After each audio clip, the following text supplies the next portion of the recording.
Jacqueline Fernandes पर बड़ा खुलासा। ईडी की चार्जशीट में खुले कई राज। जैकलीन के लिए श्रीलंका में खरीदा घर। महाठग सुकेश चंद्रशेखर के 200 करोड़ मनी लॉन्ड्रिंग केस में बॉलीवुड एक्ट्रेस जैकलीन फर्नांडिस की मुसीबतें कम होने का नाम नहीं ले रही। एक के बाद एक उन पर कई खुलासे हो रहे हैं। अब ताजा खुलासा अगर आप जानोगे तो आपको भी अपने कानों पर विश्वास नहीं होगा। ईडी की चार्जशीट में यह दावा किया है कि सुकेश ने जैकलीन फर्नांडिस के लिए श्रीलंका में घर खरीदा था। इसके अलावा जुहू में बंगला भी बुक किया जा चुका था, लेकिन उससे पहले सुकेश पर शिकंजा कस गया।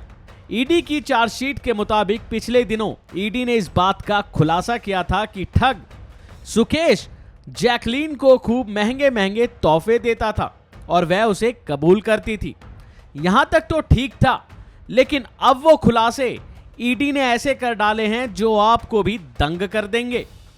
अब ईडी की चार्जशीट के मुताबिक यह बात सामने आई है कि सुकेश ने अभिनेत्री जैकलीन के लिए श्रीलंका में घर खरीदा था। इसके अलावा उसने मुंबई के जुहू में भी बंगला बुक किया था। इतना ही नहीं, बहरीन में जैकलीन के पेरेंट्स को भी एक घर गिफ्ट कर चुका है।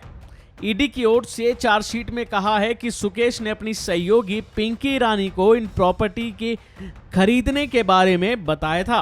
पिंकी ईरानी वही महिला है जिसको ये काम दिया गया था कि वो सुकेश और जैकलीन में दोस्ती कराए, जिसके बदले पिंकी ने भी भारी भरकम फीस ली, यानी करोड़ों रुपए लिए।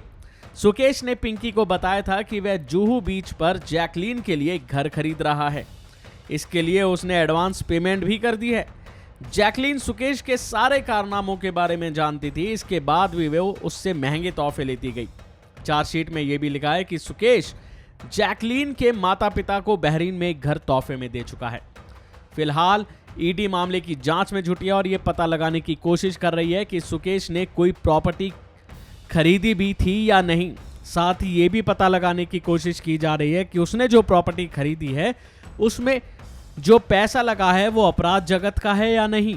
ईडी की चार्जशीट में यह भी दावा किया है कि जैकलीन से जब पूछताछ की गई तो उन्होंने श्रीलंका वाले घर की बात कबूल की। हालांकि उनका यह भी कहना है कि उन्होंने अब तक इस प्रॉपर्टी को देखा नहीं है। जाहिर है कि महाठग सुकेश चंद्रशेखर से जुड़े इस 200 करोड़ रुपए की मनी लॉन्ड्रिंग मामले में पटियाला हाउस कोर्ट ने जैकलीन को समन भी भेजा है और जैकलीन फर्नांडिस को 26 तारीख को पेश होने के निर्देश दिए हैं। अभी के लिए फिलहाल इतना ही। खबरों में बने रहने के लिए देखते रहिए वन इंडिया हिंदी।